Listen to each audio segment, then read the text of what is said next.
Hello, my name's Chris and welcome to the Horror Vault. Now, North American folklore tells tale of the supposed missing link between man and beast. These semi-intelligent, hairy, upright yet hunched over creatures are said to exist in remote, wild locations and are generally only tracked by the human-like footprints they leave in their wake. Now, I am aware that this description could also apply to the indigenous populations of certain former mining towns in the northeast of England, but we are assured that these creatures are in fact not human. But far from simply being an old wives' tale designed to scare American children into bed, I've just realised how that sounds, sorry. Actual reports and supposed sightings of these creatures have endured for centuries, and the Bigfoot Sasquatch creature now exists in the zeitgeist alongside, the Loch Ness Monster, vampires, ghosts, Kanye West. They could really exist, So naturally, where there are myths and monsters, there will be movies. But strangely enough, while sea serpents and spectres, vampires and velociraptors have left indelible marks on cinema history, Sasquatch movies, ironically enough, generally tend to remain hidden from the masses. They've never really hit big, if you'll allow me that one. So that's our focus for today then. We're going to look at 10 Sasquatch/Bigfoot movies no one will believe you've actually seen. Right then, so to kick things off, Bigfoot The Lost Coast tapes. This 2012 film, directed by Corey Grant, sees an investigative journalist, a disgraced one at that, put together a ragtag team to head off into the dense, creepy forests of Northern California. The reason for this jolly jaunt is that they've been contacted by a self-styled Bigfoot hunter, who's basically just a nutter who lives in a cabin. I was going to say nutter who lives in a cave, that's not actually true. He claims to have the body of a Sasquatch in his possession, and he offers to show it to the group, obviously proving the myth once and for all, for a substantial dollar amount. He's not giving out the goodness of his creepy little heart, he wants to get paid. So, in what's going to become apparent in this video as a bit of a trend, this film was shot in the shaky camera, found footage kind of mold, which was popularised by the Blair Witch Project, but arguably perfected by the likes of Paranormal Activity. So there we are. The forest is dark and dense and foreboding. The ambient sounds unsettling to say the least. Mix in some, really well shot night vision scenes and a copious amount of screaming and running away from shit, and you've actually got quite a tense, nerve-shredding film on your hands. Sadly, the film is let down a little bit in the final act with a weird subplot which kind of rears its head last minute, which may leave you scratching your head a bit. But at the end of the day, it's still a really cool, fun Bigfoot movie, which you probably haven't seen, so give it a watch.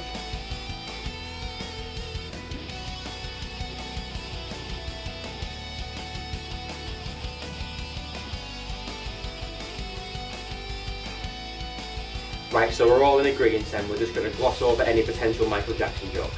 Right, we'll move on. Okay, so this entry is quite unique. In that rather than being a fully cinematic release film, rather than even being a straight to DVD kind of movie, it's just a YouTube short. It's a fan-made, homemade, movie which went straight online. So the basic premise revolves around a potential Bigfoot sighting being reported to a local group, rangers essentially, who send two researchers, two admittedly very young researchers, bless the filmmakers, to investigate that site, the potential sighting. They happen to find no trace of the creature at first, so they decide to kill a bit of time with the local cops, the local rozzers, just until it's once again light enough for them to head out. Now, in terms of the atmosphere and the story, the filmmakers themselves perhaps put it best on their own YouTube channel when they said the darker it gets, the more howls they hear. Let's just say the search isn't over yet. Basically, for a fan-made entry with next to zero budget, let's be honest, it's actually one creepy ass film. There's some genuinely unnerving sound design, and the howls of spoiler alert, creature turns up in the end. Its howls are really unnerving. A lot of good use of light and dark. It comes highly recommended, providing you can overlook the clearly plastic revolver from the pound shop.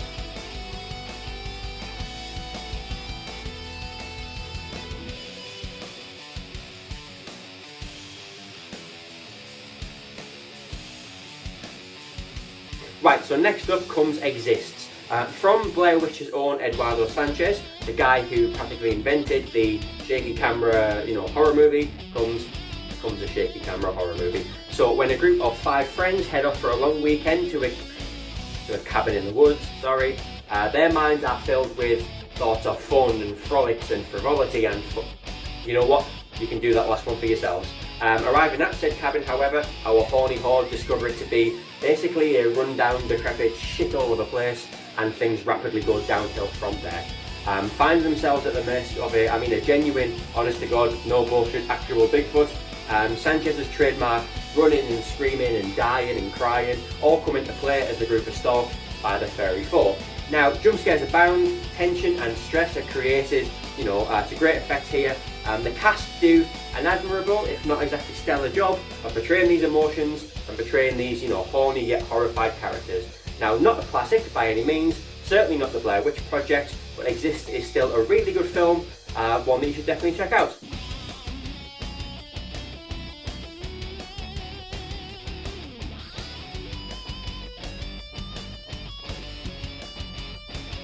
I mean, let's be honest, if you're looking at a list of obscure Bigfoot movies, there was just bound to be one called Night Claws at some stage. So, Night Claws, apart from simply being something that Santa's wife says to him before bed, don't lie, that was an incredible joke, Night Claws centres on a rural, small American town, which is seemingly besieged by a huge, hairy Bigfoot-esque creature, and it is up to the locals to band together and fight back, essentially. Now, we're not recommending this film for its objective quality, nor are we recommending this for the critical acclaim it might have garnered.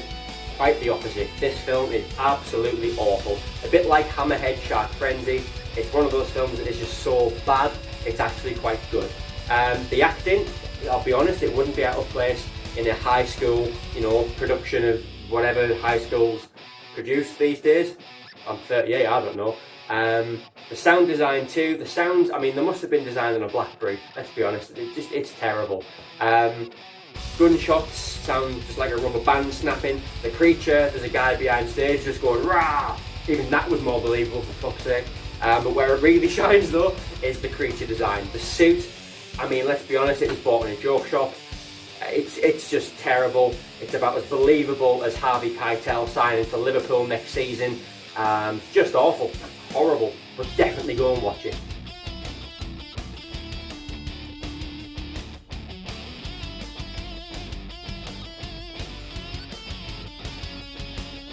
So the next film on this list is named Sasquatch Mountain, and it is also, occasionally known as The Devil on the Mountain as well. Now, this 2006 Sci-Fi Channel original stars Lance Henriksen.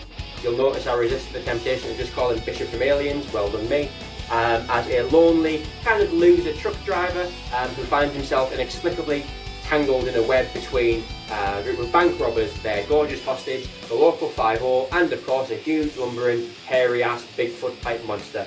Now, it reads and to an extent plays out a bit like a Predator film, a bit like an Alien vs Predator film, but then again that could just be the Henriksen effect. This film has two major things going for it, which some of its competitors, some of the films on this list don't. The first of all is that it's shot quote-unquote properly. It doesn't lean into that shaky camera, Eduardo Sanchez found footage kind of crutch, which, adds to the production value, makes it look better, essentially, in my opinion. The second thing is the acting. Now, when you have Lance Henriksen aboard, you know what you're going to get from the guy. He can sit and read the yellow pages and make it intense and compelling, so there's no worries there. But the cast is actually rounded out by, the likes of Michael Worth, Serena Vincent, who all do a decent job of elevating their performances to kind of match Henriksen to an extent you have to. The film, it's alright, it's pretty good. It tries to elevate itself above, mundane mediocrity. The results are a bit of a mixed bag, but in general, it's pretty good. Definitely go give it a watch.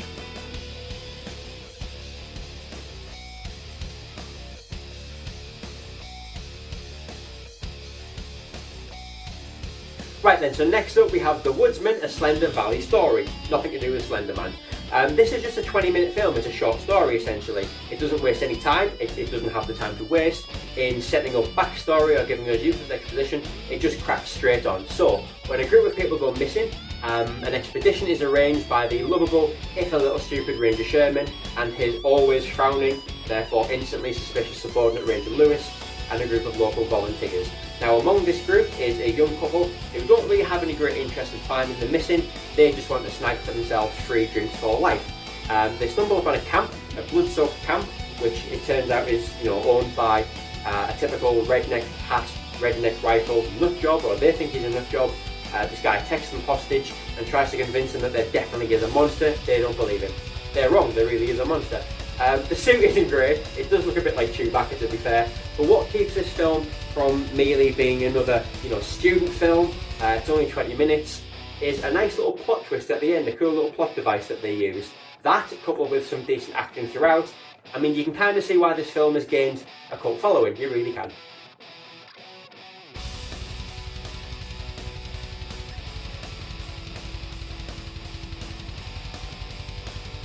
Okay, so next up we have The Untold from 2002. Bishop's back, Lance Henriksen is in this one as well, as a guy named Knowles. Now, when Knowles, the billionaire owner of Biocomp Industries, learns that one of his company's jets has gone down, it's gone radio silent, somewhere over the Pacific Midwest, he puts together a team of experts, hastily arranges an expedition to go to that site to, essentially assess the situation. His daughter, you see, was aboard the stricken vessel, so obviously finding her is his only priority. Or is it? Once boots hits the ground and the team begin to investigate and begin the search in earnest, the team start to suspect that finding his daughter might not actually be Knowles' only priority, but the recovery of a prototype experimental multi-million-dollar DNA testing machine known as the Adult Project, menacingly enough. Now, if you're wondering where old Bigfoot comes into this, don't worry, he's there too. Amidst all the the subterfuge, the suspicion, the daughter-based double-crossery, that's not a word, the team do also find themselves in a fight for their lives against a huge, hairy, probably sounds a bit like, looks like Brian Blessed monster. Now, not Henriksen's best performance by a mile, but to be fair to The Untold, it's a bit different to your usual Bigfoot fare, so it's therefore definitely worth a watch. Give it a look.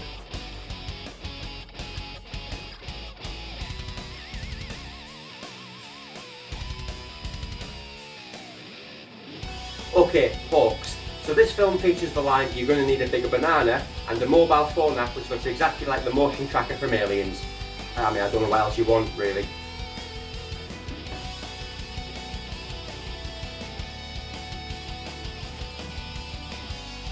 Right, okay, so apart from just being one of my many nicknames, Big Legend is the story of a former soldier who gears up and heads out into the forest to try to essentially find his missing fiancée, or to at least solve her disappearance and get some answers. A bit like Sasquatch Mountain, for a relatively low budget movie, the acting, the production value and the overall presentation is really actually quite good, with the requisite amount of screaming and running away from shit and reverberating howls through the woods, it's all there. As for the creature itself, I mean, you could be forgiven for thinking it was somehow the bastard love child of DC Comics Swamp Thing and see the frontman Sean Morgan. Just try getting that image out of your head if you can. So yeah, you know exactly what to expect with this kind of film, but to be honest, go watch it anyway, you big legend.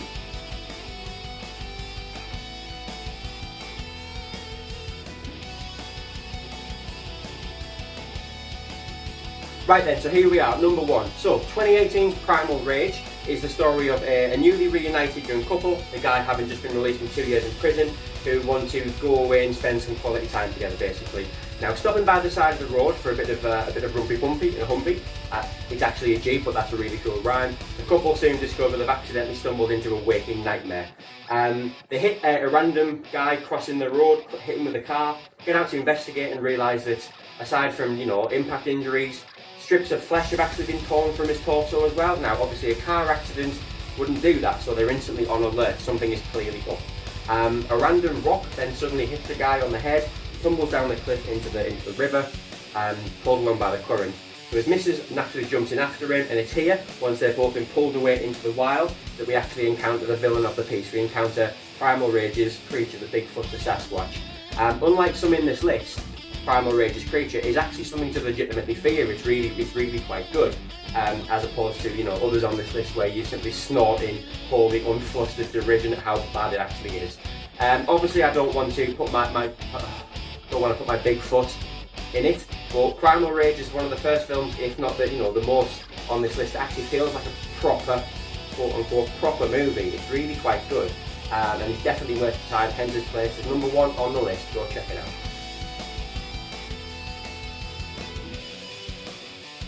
Right, okay, so there we go, that's our list done. What did you think? Did you enjoy that? Have you seen any of these movies? Are there any obvious ones we might have missed? Let me know below in the comments. Be sure, as always, to like and subscribe. Check out the other work we do on HorrorScreams VideoVault and the Horror Vault on YouTube. Hope to see you next time. Until then, thanks for watching. Cheers. Bye.